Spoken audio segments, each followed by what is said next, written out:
Hi guys, it's Carol. Hi, and Casey. And Molly, she went to the groomer today. She looks so Her pretty. hair was sticking up like this. I told Mom, we need to tell everybody, this is why we don't have dehumidifiers. Oh, you can't see it because her hair's white, but it's sticking straight out this way.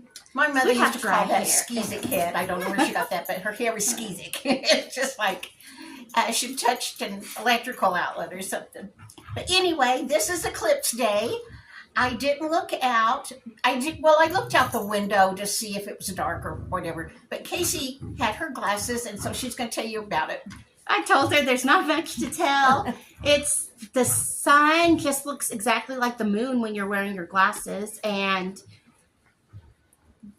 I saw online that Amarillo saw 87%. Yeah, eclipse. like So here's the sun that looks like a moon, and then there was this dark circle, like right here. And so you saw a sliver of a moon and then a dark circle.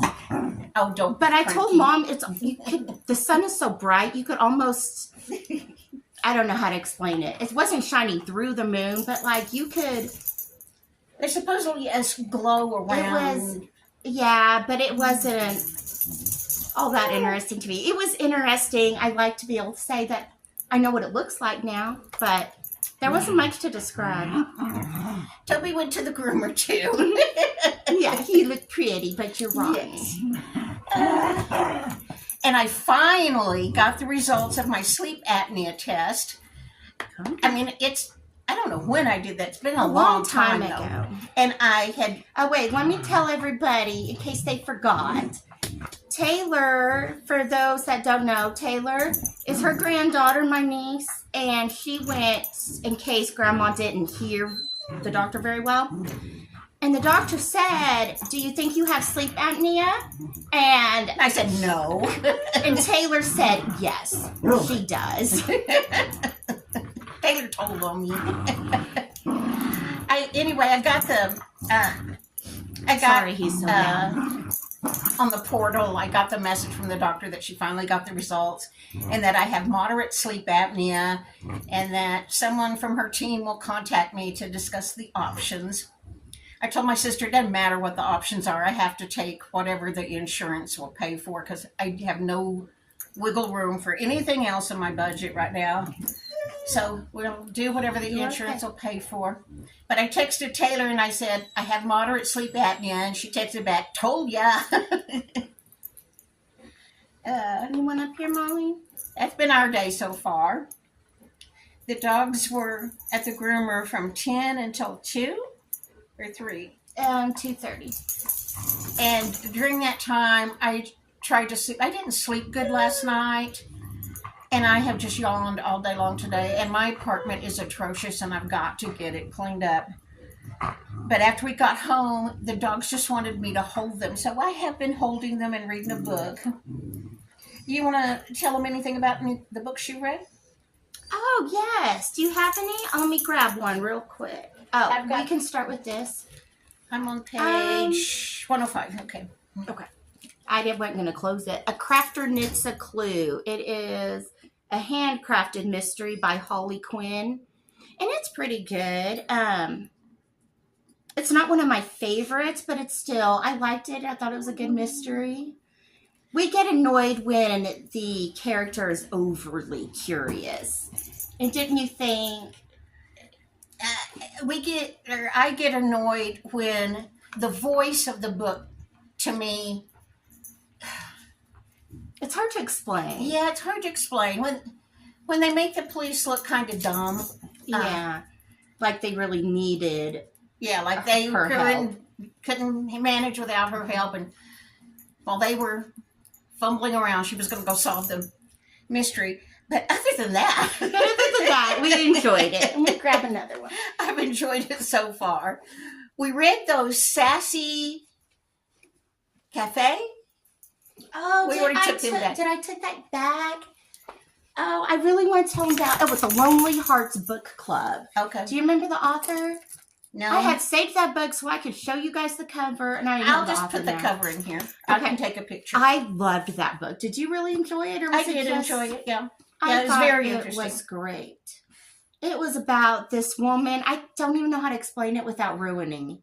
It without wasn't giving spoilers. really but a mystery. It was not a mystery at all. It was just, I don't know. It was just a good book. A story about some people's lives.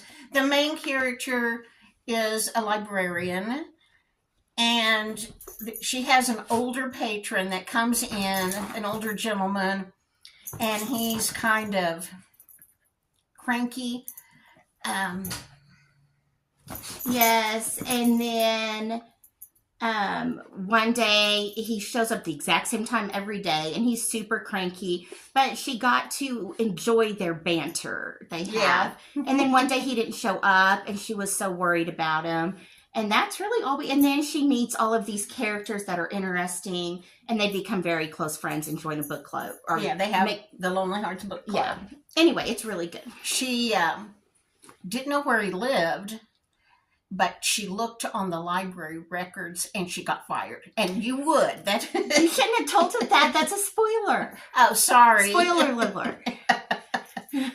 I was just going to say, yes, that's confidential information. But it is at the very beginning. It's okay. Yeah, it's at the very beginning. Anyway, so she loses her job as a librarian. And it goes from there. There's one part made me cry, but it's not a tearjerker. It's just, it's a good book. And then there were all kinds of little twists and turns. I liked that part. Yeah. And then if another book that's not a mystery is Rainy Day Sisters by Kate Hewitt. Yeah, Kate Hewitt. It's good. It's a Hartley by the Sea, so it's also a series. And I'm interested to read the rest of them. And this is not a mystery? It is not a mystery, no. It's like a feel-good book. Parts of it were sad, but it's about these sisters. That one lives in America, and her other sister, that's her half-sister, neither one of them know their father, and they weren't really close. They really barely knew each other, and then you don't find out why until further in the story, other than one is a lot older. But you find out why the sister left and didn't ever come back, the older sister. But this woman needs a place to go. I don't even remember. It's been a little while since I read it. I'm waiting on Mom to read it. But she was going to take a month off, and I believe she lost her job. So her sister invited her to stay at her bed and breakfast with her for a month, or for the summer. And she got her a little summer job. And I hope I have that right. Either way, I might have it wrong. But it's just they get to know each other, and there's some sad parts, but it's a nice story. There's a little romance in it, but it's not a romantic book. We took books back today and a couple of days ago. I really like that series that's something about the cafe. Yes, it's the Peach Diner, I believe. I don't remember, something like that. But I'll stick a picture in here too. It's about this young lady whose mom passed away a couple of years ago, I believe. Yeah. Well, I keep wanting to call her a girl. Anybody under the age of 30 is a girl to me. That just sounds so old. Anybody under the age of 60 is a girl to me.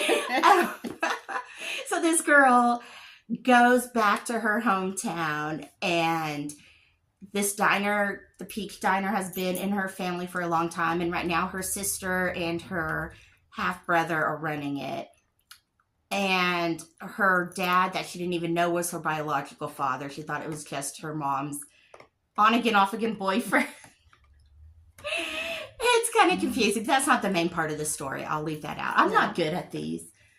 She told me to prepare, if I could remember the book, I would tell her, but I can't. Only thing I can remember is I really enjoyed these books. Anyway, okay, the main part of the story is these siblings are running this Peach Diner in this small little cafe right off the coast. And it made me want peach pie, peach ice cream, peach cake. And it's in a small town, and she's a very, very good baker. And so they're running this diner, and then a murder happens, and she sees the ghost of her mom.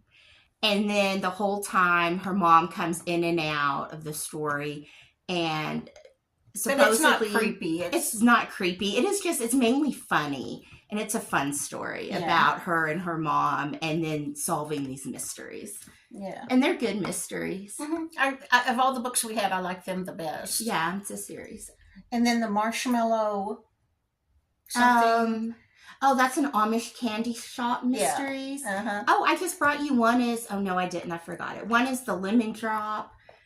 There were a lot. We're far into the series. Yeah. I'm actually getting tired of them. I guess I just don't like them. You've read them too much. Yeah, but what irritates, I like them, but what irritates me is one of the characters in the book has a pet pig.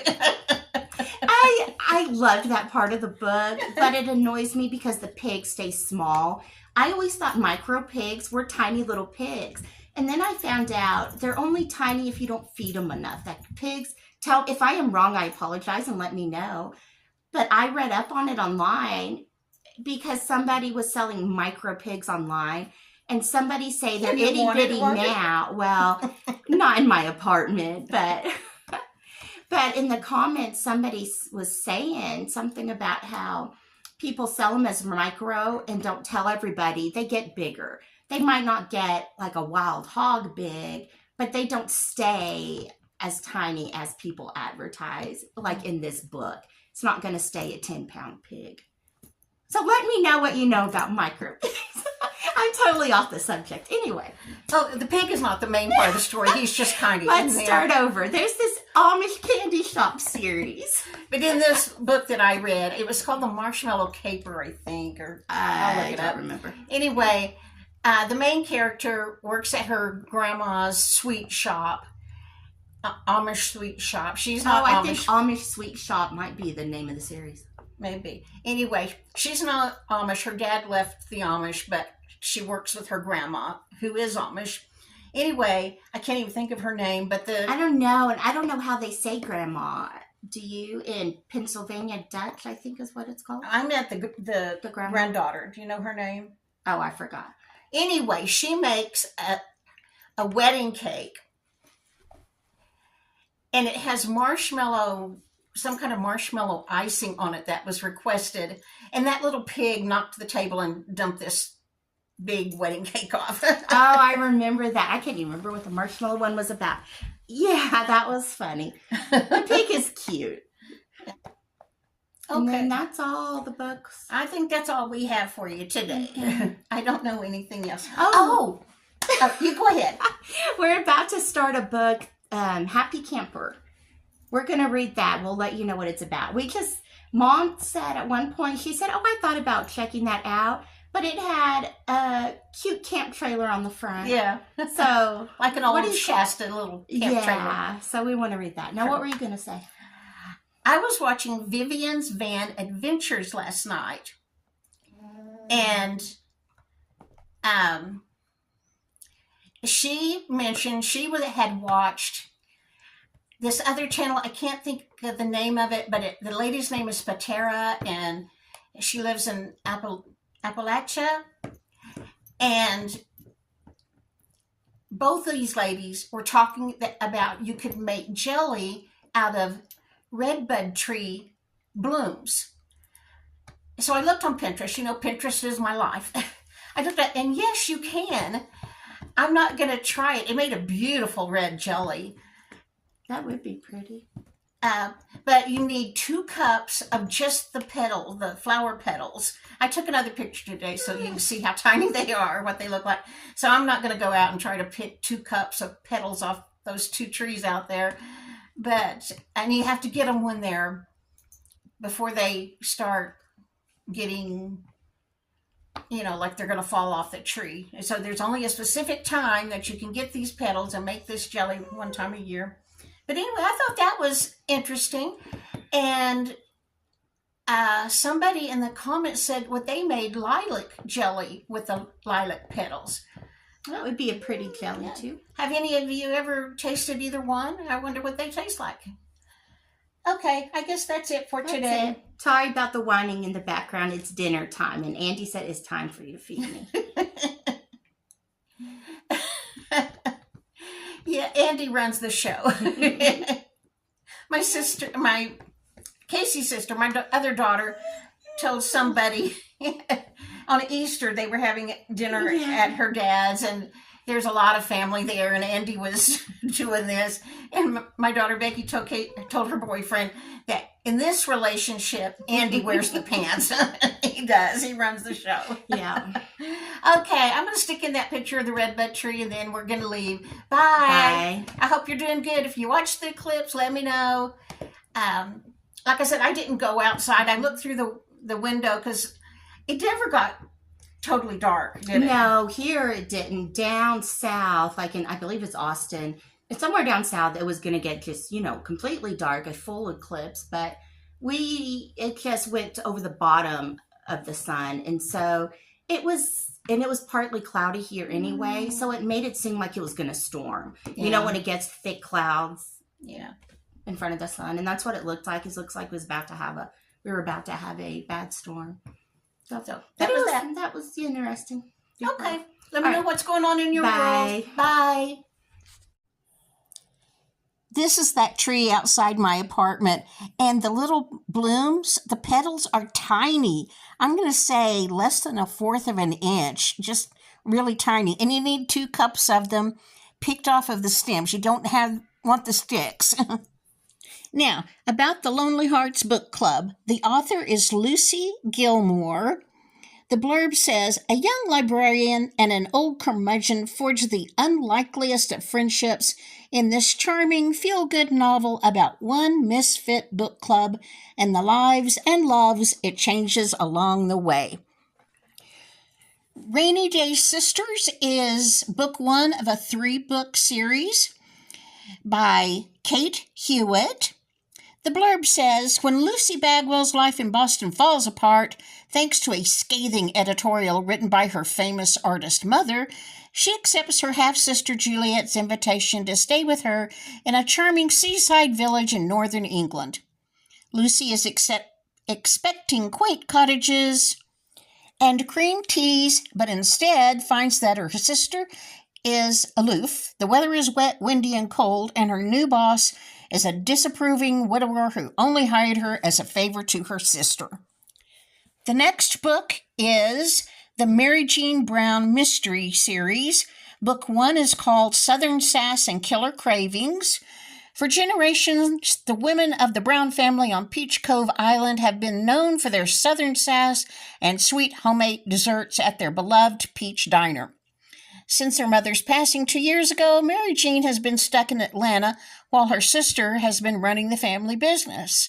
But now Mary Jean has left her husband and returned to her hometown where she can almost feel her mom's presence. But everything is not peachy back home. The next series we mentioned is the Amish Candy Shop Mysteries by Amanda Flower. Bailey King is living the sweet life as an assistant chocolatier at world-famous J.P. Chocolates in New York City, but then she decides to move home and help her grandma run Swissman Sweets, an Amish candy shop where she was first introduced to delicious fudge, truffles, and other assorted delights. Okay, guys, this is the end. Leave me a comment and let me know what's going on in your world. Bye-bye.